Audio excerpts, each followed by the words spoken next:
So if you want to know anything about St. Anthony, a really good place to start is a book written by his friend, St. Athanasius the Apostolic, the one who was the pillar of faith and the patriarch who was responsible for defending the doctrine of the church, especially around the heresy of Arius. So St. Athanasius and St. Anthony, maybe you don't know, they lived at the same time, and they had a really good relationship. And so St. Athanasius wrote this marvelous book, The Life of Anthony. And you can actually find it online free as a PDF. It's about 85, 90 pages. Really encourage you to read. And a good proportion of that book is actually all about how St. Anthony was victorious over sin and victorious over Satan. And it wasn't like, oh, he just won. It was, like destroyed Satan. It was overwhelming victory time and time and time again. So much so actually that you don't get the sense that St. Anthony was scared of Satan. In fact, he would mock Satan, and he just thought that Satan was absolutely nothing. And when he was teaching the many young men who followed him into the solitary life and life of monasticism, he would also encourage them to really have no respect whatsoever for Satan, for the opposition. So we're going to go through, by God's grace, 5 lessons from St. Anthony about how to have victory over sin. And I'll read for you some excerpts from the book written by St. Athanasius. And the first of those is prayer, and especially the Psalms. Now, St. Anthony's fight against Satan wasn't like ours, but often it was really tangible, really physical, hand-to-hand combat even. Unbelievable things. For example, St. Athanasius writes, he, referring to Satan, attacked the young man, disturbing him by night and harassing him by day, so that even the onlookers saw the struggle which was going on between them. And other times we read of Satan physically beating St. Anthony up so that he needed to be attended to for some time. And then St. Athanasius continues, Satan would suggest foul thoughts, and St. Anthony would counter them with prayers. So if prayers are strong enough to defend St. Anthony from physical hand-to-hand combat with Satan, combat which is so strong that even people walking past in the same neighborhood, they think, oh, gee, what's going on over there? How much more so can prayer give me victory in my struggle with Satan? The devil appeared to him on another occasion, and St. Anthony responded immediately with the Psalms. The Lord is on my side. I will not fear. What can you do to me? So St. Anthony, he defended himself. He had victory over sin, over Satan, by prayer, and especially by praying the Psalms. And this is because he understood very well, St. Anthony, that we can't have a victory over sin alone. Do you know, sometimes, like, let's say you're struggling with like watching things that are inappropriate online. And then you think, okay, yep, I know what I'm going to do. I'm going to put a filter on my laptop, or I'm going to, make a promise to a friend, and, or I'm going to chuck my phone out the window. So while all those things are good and they're important, it's not enough to do those things on your own. You can never have victory over Satan by yourself. So Anthony taught us that. He could have said, I'm going to, escape. I'm going to, read. No, he prayed, he begged God for help. So don't think that if St. Anthony was unable to conquer sin on his own, do you think that you will or I will? Of course not. I can't have victory over sin by myself. It's not only the practical things. I must pray and beg God to help me and have mercy on me. St. Athanasius writes, for the Lord was working with Anthony, the Lord, who for our sake took flesh and gave the body victory over the devil, so that all who truly fight can say, not I, but the grace of God, which was with me.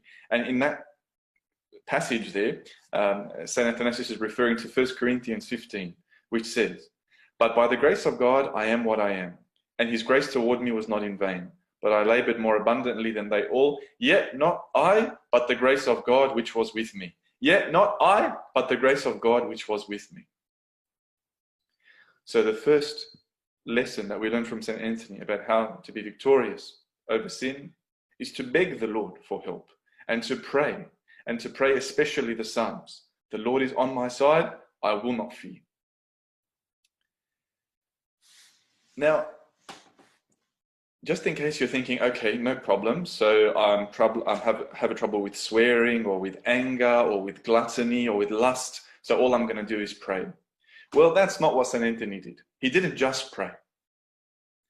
Although I can't do it alone and I need to depend on God, I also have to do something. And this is where we sort of talk about St. Anthony's asceticism.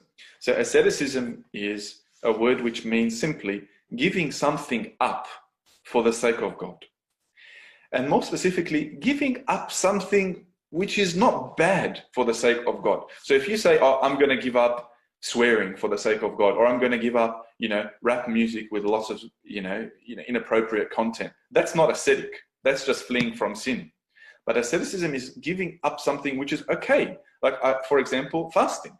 There's nothing wrong, with having ice cream. But asceticism means I give up something which is okay. There's nothing wrong with sleeping, but as some ascetic people will wake up early and pray. And so St. Anthony was incredibly ascetic, always, giving something up for the sake of God. St. Athanasius even says that at some stage, St. Anthony was even embarrassed to eat in front of the other monks. He was so focused on nourishing his soul that he found it embarrassing to nourish his body, which was necessary, in front of the other monks. Wherefore, more and more he repressed the body and kept it in subjection, lest having conquered on one side, he should be dragged down on the other. He therefore accustomed himself to a severe mode of life. And one verse which St. Athanasius quotes in his book that St. Anthony lived by, but I discipline my body and I bring it into subjection, lest when I have preached to others, I myself should become disqualified. Discipline my body, bring it into subjection. So although St. Anthony understood that he could never have victory over sin on his own, and he was always begging and praying psalms, at the same time, he did everything that he could. And he was very ascetic, disciplining his body, bringing it into subjection. Now, it's a bit difficult maybe to talk about asceticism during these days, the Holy 50 days. And I'll just share with you a conversation that I had with Amba Arason, the Bishop of Brazil. So His Grace, he's very kind, and he sent me a message on Easter, and I was embarrassed and replied and said, "Happy Easter, Sayyidina." So while I have the bishop on the line, I said, let me ask for some advice. How do we keep our relationship with God strong and fiery, especially after Pascha Week? Although Pascha Week this year was a bit different online and things, we all really enjoyed it, and we all really felt like we were just having a week with God alone with no distractions. So how can we make sure that we don't drop off from that now during the Holy 50, especially when there's no fasting and there's no prostrations? And and he said something like really beneficial to me. He said, what you are doing during Pascha Week, keep going. If you are reading, keep reading. If you are praying, keep praying. And he said, although there is no fasting and there's no abstinence, you still must have control over your body. He says, eat and enjoy the feast, but have control, So eat the meals. There's no need to eat until I'm absolutely full. There's no need to sleep excessively, eat so much that I'm drowsy and sleep unnecessarily long in the middle of the day. So you enjoy the feast, but I have to discipline my body, as St. Paul says, bring it into subjection, lest when I have preached to others, I myself have become disqualified, lest all of the benefit that I've gained over Pascha Week and the Lent, I lose in a week or in a fortnight afterwards. Surely God doesn't want us to feast so that we can just lose whatever benefit we have just had. So St. Anthony prayed, and St. Anthony was ascetic. The third lesson that we learn from St. Anthony is that he never looked back. He never ever looked back. And whenever you hear that phrase, oh, don't look back, you're automatically associated with negative things, you know, so like you stuff up an exam and then you think, okay, no, don't look back. Hopefully I'll do better in the next one. Or, you know, you miss your 3-pointer. Not that I know what that feels like. And then you think, oh, okay, it's all right. I'm going to just don't look back. Let's get the next one. So we always associate that principle of not looking back with negative things. But St. Anthony, strangely, he had that principle about that, but also about the positive things. Don't look back, you know, because sometimes you think, oh, you know, I had such a good workout, so I'm just going to eat McDonald's. Don't look back. Keep going. Or I had such a good Passion Week, so I can relax now. Don't look back. Keep going. I had such a good prayer, such a good Bible reading, such a good service, such a good whatever, and then that makes us complacent and lazy. So St. Anthony never looked back, whether it was positive or negative. And there are 2 verses that St. Athanasius writes in the book that St. Anthony would live by. Firstly, Philippians 3:14. I press toward the goal for the prize of the upward call of God in Christ Jesus. I press toward the goal. I move forward toward the goal. I look forward, never back, towards the goal. And then interestingly, St. Athanasius writes a passage from 1 Kings that Elijah said, the prophet. Then Elijah said, as the Lord of hosts lives before whom I stand, I will surely present myself to him today. Elijah said, I will surely present myself to him today. For he observed that in saying today, the prophet did not compute the time that had gone by, but daily, as though ever commencing, he eagerly endeavored to make himself fit to appear before God, being pure in heart, ever ready to submit to his counsel and to him alone. So St. Anthony never looked back. He never looked back and, you know, maybe remembered a mistake and regretted it, but he also never looked back and said, oh, I've done so much. He's always wakes up, I will surely present myself to him today. And for those of us who are struggling with repeated sins, this is a really common thing, right? Like when, especially for teenagers, like I go to Abouna, I confess that I swear, and then I want to stop, and I'm there a month later saying that I'm still swearing. And that might be true of many, many other sins. And I think, oh, what's the point of this? You know, I'm not really getting anywhere. But just remember St. Anthony. He never looked back. And his goal every morning was that I, Lord, will present myself to you today. Don't look back on the negative things. It'll stop me from and maybe lead me to despair. And also don't look back on the positive things, because it may prevent you from pressing towards that goal for the prize, as we read in Philippians. So St. Anthony, he never looked back. So tomorrow morning, wake up, forget about today, and present yourself to the Lord, as a sweet aroma. The 4th thing is St. Anthony was so honest in his prayer. Sometimes when you see like the picture of a saint, or the icon of a saint in the church, you just imagine that like they were just perfect, and they, never doubted, and they never had a question, and they never had a concern, and they never, no problems. But when you read the Bible, for example, the Bible is never embarrassed to document the shortcomings of some of the heroes. The Bible was not embarrassed to talk about how Saul persecuted the church before he came St. Paul. The Bible was never embarrassed to talk about St. Peter, acting impulsively, chopping off the ear of the soldier in the garden, or denying Christ. So there's an amazing prayer that St. Anthony prayed in the midst of his hardship, which St. Athanasius records. And St. Anthony says to the Lord, and I'll paraphrase because some of the book that I read from is in Old English, so I'll paraphrase slightly. St. Anthony is praying, where were you, Lord? Why didn't you appear at the beginning to stop my pain? This was in the context of, a battle with the devil. And a voice came to him, the voice of the Lord, saying, Anthony, I was here, but I wanted to see you fight. Since you have endured, I will forever be a support to you, and will make your name known everywhere. Having heard this, Anthony arose and prayed, and received such strength that he perceived that he had more power than his body than formerly. And at that time, he was 35 years old. Similarly, St. Paul, 3 times he says, Lord, lift this thorn in the flesh from me. And the Lord finally says, my grace is sufficient for you, for my strength is made perfect in weakness. So don't be shy to be honest in your prayer. God is your Father. Some people say, should I pray about this and should I pray about that? And I think God is your Father. So just say, Lord, I'm not sure if I should be praying about this or not. I'm embarrassed to be praying about this, but this is what's on my heart. If it's pleasing to you, let it be granted. If not, remove it from my heart. But don't try to come to the Lord honestly in prayer. Pour out your heart before him. Don't try to tell him what you think he wants to hear. We do that sometimes with our teachers or with our parents. We kind of answer the question based on what we think they want to hear. Be honest, be sincere in your prayer. The Lord, Anthony was so sincere, St. Anthony, so sincere. Where were you, Lord? Why didn't you come in the beginning and stop my pain? And look how the Lord answered him. So be honest in your prayer.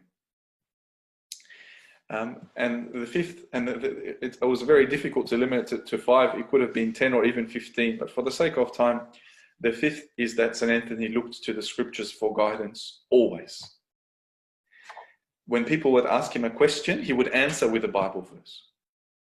When he would encourage the monks who started to follow him and live as monks as well, he would always, his sermons were just half the Bible, more than half of it is the Bible, nothing from himself. He told the monks in one of the talks he gave them, the scriptures are enough for instruction, but it is a good thing to encourage one another in the faith and to stir up with words. So can you guys do that? Read the Bible. St. Anthony says it's enough. If you have a question, if you need guidance, the scriptures are enough for instruction. But it's good to encourage each other and stir each other up with words. And that's part of the reason why we all benefit from hearing. We all benefit from hearing and being encouraged and saying, oh yeah, I'm going to go home, I'm going to do that, I'm going to try that. And one of the consequences of St. Anthony living his life guided by the scriptures is that he had no respect for the devil. Sometimes I was scared of the devil. Oh no, the devil is so strong. Oh, the devil, he made me do it. Oh, the devil, it's scary. Like St. Anthony, you just really get the sense that he, as I think Mark mentioned, the slam dunking. St. Anthony would slam dunk on the devil all day long and then step over him like Iverson. The script, if you don't know what I'm talking about, you can YouTube it. It's disrespecting the devil. The scriptures are enough for instruction, but it is a good thing to encourage one another in the faith and to stir up with words. So St. Anthony would always remind the monks, behold, I have given you power to tread upon serpents and scorpions and upon over all the power of the enemy. In Luke chapter 10, verse 19. So the Lord has given us authority, and we pray this in the Thanksgiving prayer every day. So what am I scared of? The Lord has given us power to tread upon serpents and scorpions. He even observes that, that when the Lord removed the devil from a demon-possessed man, and it says, let us enter the swine. They asked the Lord, please give us permission to enter, leave this man and go into this field of swine, who then run off over the cliff. And St. Anthony observes, if the devils don't even have power over the swine, how much less do they have power over you and over me? He was never scared of them. And then whenever the devils would come to him in the form of, beasts or a woman, to entice him, or some scary noise or whatever, he would just mock them and say, if you actually had authority, if you actually had power, you wouldn't need to do all of this circus to get my attention. I'm paraphrasing. You wouldn't need all this circus. But because you have no power, this is what you need to do. So he really just had no respect for Satan, because he read the Bible and believed it and lived it. So if we want to have victory over sin, we learn a number of things from St. Anthony. Number 1, pray, and especially the Psalms. We cannot do it on our own. Number 2, asceticism. I have to have discipline I discipline my body and bring it into subjection. Be guided by your confession, Father, about how to do that. Although we can't do it alone, doesn't mean that we do nothing. Thirdly, St. Anthony never looked back, neither on the good or the bad. Every day was a new day. As the Lord of hosts live, I will surely present myself to him today. Present yourself to the Lord faithful today. Don't worry about yesterday. The Lord wipes the slate clean. He removes my guilt. He removes my shame. St. Anthony was very honest in his prayer. Where were you, Lord? Why didn't you come at the beginning to make my pains cease? Be honest in your prayers with God. Don't think that you have to pray and tell God what he wants to hear. Pray and be honest and be respectful and just tell the Lord what is on your heart. He is our Father. He loves us so much. And finally, St. Anthony was always looking to the scriptures for guidance. The scriptures are enough for instruction, but it's good for us to encourage each other sometimes. And there are so many consequences which happen if we are living life guided by the scriptures. And one that really runs strongly in St. Anthony's life is absolutely no fear, no respect, no regard for Satan, because the Lord has given us victory.